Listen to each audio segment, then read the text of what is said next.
Brush करताना हिरड्यामधून रक्त येते का आणि हिरड्या सुजल्या आहेत, खूप दुखतायत, तर ही चूक अजिबात करू नका. नाही तर हा त्रास वाढू शकतो. आज मी तुम्हाला असे 5 सोपे घरगुती आणि जबरदस्त उपाय सांगणार आहे, जे अगदी पहिल्या दिवसापासून आराम दाखवू शकतात. म्हणून हा व्हिडिओ शेवटपर्यंत नक्की पहा आणि शेवटचा उपाय तर खूप खास आहे. त्यामुळे अजिबात स्किप करू नका आणि व्हिडिओ आवडल्यास आरोग्य क्लिक चॅनलला नक्की सबस्क्राईब करा. सर्वप्रथम आपण समजून घेऊया की हिरड्यांना सूज का येते. आपल्या तोंडात रोज अन्नाचे कण अडकतात आणि जर आपण योग्य पद्धतीने ब्रश केला नाही किंवा तोंडाची स्वच्छता नीट ठेवली नाही, तर त्या ठिकाणी जंतू तयार होतात. हे जंतू हळूहळू वाढतात आणि हिरड्यांना त्रास देतात.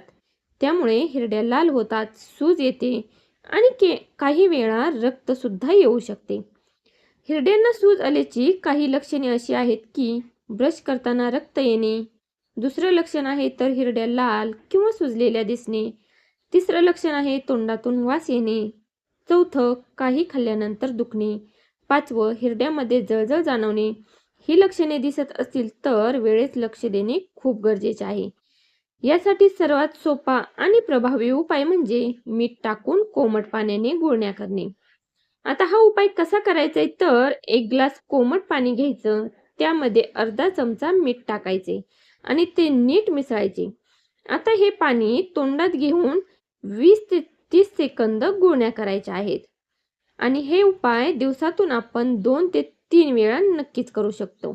आणि तुम्हाला जर हा त्रास असेल तर हा घरगुती उपाय अवश्य करून पहा. यामुळे फायदा काय होतो तर या उपायामुळे तोंडातील जंतू कमी होतात, सूज हळूहळू कमी होऊ लागते आणि वेदना देखील कमी होतात. तुम्हाला जर हा त्रास असेल तर हा साधा आणि सोपा घरगुती उपाय करून नक्की पहा आणि फरक जाणवतो का ते कमेंट करून नक्की सांगा. दुसरा उपाय काय आहे तर लवंग वापरणे.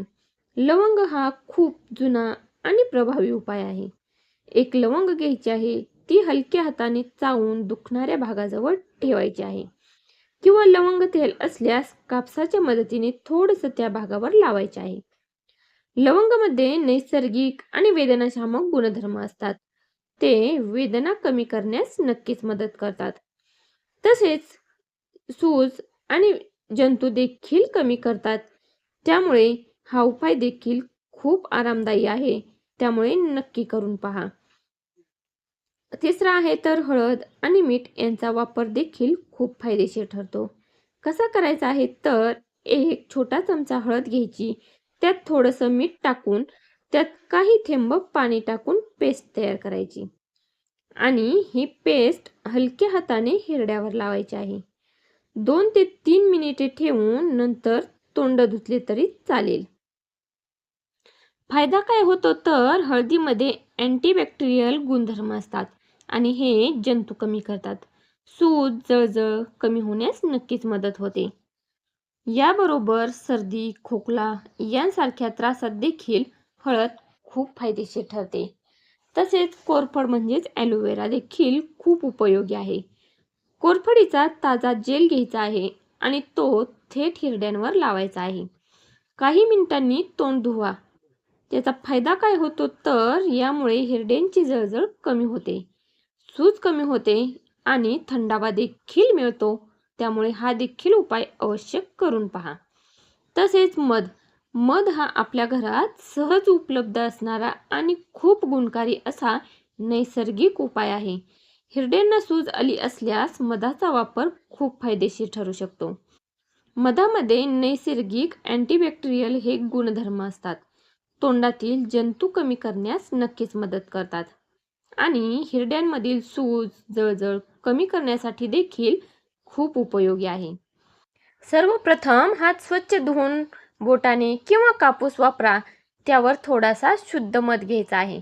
आता हा मध हलक्या हाताने सुजलेल्या हिरड्यांवर लावायचा आहे आणि लावताना मात्र जास्त जोर लावू नका, कारण त्यामुळे हिरड्यांना त्रास होऊ शकतो.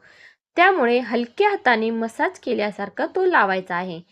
ही आरोग्यविषयक माहिती आवडत असेल तर व्हिडिओला लाईक मात्र नक्की करा. मध लावल्यानंतर तो 5 ते 10 मिनिटे तसेच ठेवायचा आहे. या वेळेत मध हळूहळू आपले काम करतो आणि सूज कमी करण्यास मदत करतो. यानंतर तुम्ही साध्या पाण्याने तोंड हलके धुवू शकता आणि हा उपाय दिवसातून 1 ते 2 वेळा देखील करू शकता. विशेषतः सकाळी ब्रश केल्यानंतर आणि रात्री झोपण्यापूर्वी केल्यास जास्त फायदा मिळतो. तुम्हाला देखील हा त्रास आहे का आणि या उपायाने आराम मिळाला का ते कमेंट करून नक्की सांगा. या उपायाचे फायदे काय आहेत तर हिरड्यांची सूज कमी होते, तसेच जळजळ कमी होते, तोंडातील जंतू कमी होतात आणि हळूहळू वेदना देखील कमी होऊ शकतात. पण लक्षात ठेवा, मध मात्र शुद्ध आणि चांगल्या दर्जाचे असणे खूप महत्त्वाचे आहे. जास्त साखर असलेला मध वापरू नका. तसेच जर तुम्हाला मधाची ॲलर्जी असेल तर हा उपाय करू नका. दुसरे आपण जे दिले आहेत त्यातील तुम्ही नक्कीच करू शकता. हे साधे, सोपे आणि घरगुती उपाय करून तुम्ही नक्की पहा आणि आराम नक्कीच मिळवा. व्हिडिओ कसा वाटला ते कमेंट करून नक्की सांगा. व्हिडिओ आवडल्यास लाईक करा, शेअर करा आणि आपल्या आरोग्य क्लिक चॅनलला नक्की सबस्क्राईब करा. आणि तोंडासंबंधित दात, दाढ याविषयी जर तुम्हाला काही समस्या असेल तर या आधीच चॅनलवर व्हिडिओ अपलोड केला आहे. त्यासाठी देखील घरगुती उपाय सांगितलेले आहेत. किडलेल्या दाढेसाठी देखील घरगुती उपाय आहेत. चॅनलवर जाऊन नक्की पहा.